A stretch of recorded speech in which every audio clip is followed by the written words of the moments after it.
ये जो पुस्तक आपके सामने खुली हुई है, ये महाभारत है जो गीता प्रेस की छपी हुई है। मैं इस महाभारत का एक मंत्र आपको पढ़ूंगा। पहले देख लें कि ये शांति पर्व का अध्याय 165 है।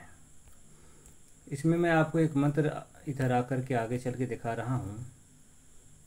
आप उस मंत्र को देखेंगे तो आपका दिमाग हिल जाएगा और पूरे आप जो है राजनीति को, जो देश की राजनीति है, उस राजनीति को आप इस एक मंत्र से समझ जाइएगा।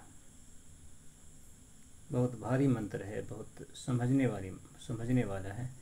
देखें, ये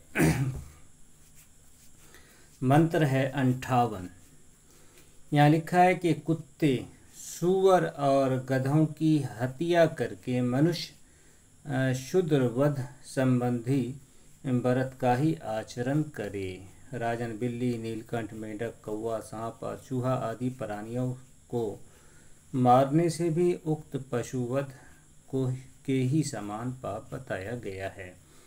तो अब ज़रा देखें, यहाँ कोई असल में बात ऊपर से आ रही है। ऊंची जाति के हिंदू को बताया जा रहा है कि अगर तुम शूद्र की हत्या करोगे, शूद्र को जान से मारोगे, तो शूद्र को जान से मारने का पाप जो तुमको लगेगा, आदमी को मारने का, शूद्र को, ये जो ओबीसी है देश में, जो सबसे अधिक तादाद में जो लोग हैं जो शूद्र समाज से आते हैं, तो तुम अगर उसको मारोगे, ऊंची जाति हिंदू को बताया जा रहा है कि तुम उसको मारोगे तो बस ऐसा ही है जैसे तुमने किसी सूअर को जान से मार दिया है, किसी कुत्ते को जान से मारा है, किसी गधे को जान से मारा है, किसी बिल्ली, नीलकंठ, मेंढक, कौवा, सांप या चूहा को जान से मारा है।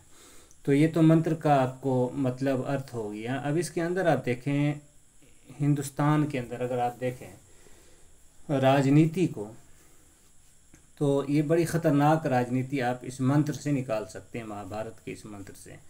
और यही राजनीति आज चल रही है। अब देखें होता क्या है कि चूँकि ब्राह्मणों के पास या उन लोगों के पास जो ख़ुद को ऊंची जाति का हिंदू बताते हैं, मानते हैं, ये लोग चूँकि तादाद में कम है,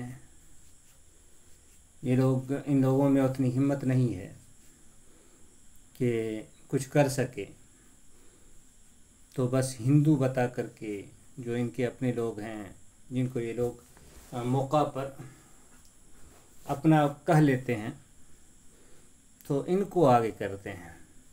अब यहाँ होता क्या है कि कई तरह के आप अपने तौर पर भी समझ सकते हैं कि मान लें किसी शूद्र को मार दिया, किसी को गायब कर दिया, किसी की बच्ची के साथ गलत कर दिया, या पैसा दे के करवा दिया, कुछ करवा दिया और मुसलमानों की ज़िम्मे काम लगा दिया। इससे होता है कि मुसलमानों की नफ़रत इनके दिलों में भर दी जाती है। वो चीज़ हुई, मुसलमानों के ख़िलाफ़ लड़ाना हो, इसको आगे कर देते हैं। और इससे ब्राह्मणों की सोच ये होती है कि मरे कोई भी, फ़ायदा इसी का है। आप देखें हिंदुस्तान के अंदर, आप देखेंगे कि कोई ब्राह्मण किसी के साथ, शूद्र के साथ कुछ गलत कर दे, इनकी बहन बेटियों के साथ गलत कर दे, कोई ब्राह्मण आवाज़ नहीं उठाएगा। सर पे मुद्दे, मुंह में मुद्दे, कुछ करे, कोई ब्राह्मण आवाज़ नहीं उठाएगा, कोई नहीं बोलेगा, क्योंकि ब्राह्मण को इसकी इजाज़त है, इसकी अनुमति है। ब्राह्मण जो कुछ करना चाहे वो कर सकता है, तो ब्राह्मणों के लिए इस चीज़ की इजाज़त है, अनुमति है। लेकिन अगर आप देखें कि कोई मुस्लिम नाम का किसी शूद्र तो दूर, किसी दलित के साथ घर से गलती दलित की हो, मार मुसलमान को पड़ी हो, फिर भी दलितों को उभारने के लिए वो इस तरह की हरकत करेंगे कि ताकि इनके दिलों में मुसलमानों की नफ़रत हो। तो ये अब अगर आप देखें ट्विटर पे या किसी भी सोशल मीडिया पे आप देख लें, तो ब्राह्मणों की अभी इस दौर में बस यही एक इस दौर में अभी यही एक काम ब्राह्मणों का है कि किसी तरह से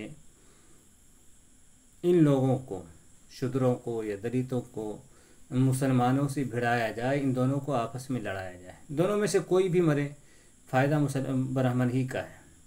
ऐसा नहीं है कि मुसलमान अगर मर रहा है तभी ब्राह्मण का फ़ायदा है। अगर दलित बाकी है, शूद्र बाकी है, तो और ज़्यादा ब्राह्मणों का नुकसान है। क्योंकि ये बात ध्यान में रखने की है कि मुसलमान थोड़ा सा बर्दाश्त भी कर लेते हैं, चलो मुसलमान अपने से ज़्यादा दूसरे के हक़ को नज़र में रखते हैं, तो वो हो सकता है चलो तुम ही लो, हम छोड़ते हैं, तुम ही तरक्की करो, तुम ही आगे बढ़ो, तो ये चीज़ हो सकती है। लेकिन एक शूद्र हो या दलित हो, वो कभी भी इस चीज़ को बर्दाश्त नहीं कर सकता है। इसलिए अगर अब उसके साथ, दलितों के साथ कुत्तों वाला व्यवहार होगा, सुअरों वाला व्यवहार होगा, तो फिर छोड़ने वाले नहीं हैं। तो इस हिसाब से देखा जाए तो ब्राह्मणों के लिए शूद्रों का बाकी रहना या दलितों का बाकी रहना ये ज़्यादा नुकसान की चीज़ है, और ब्राह्मणों को बड़ी जल्द ये लोग तबाही तक पहुंचाने वाले हैं।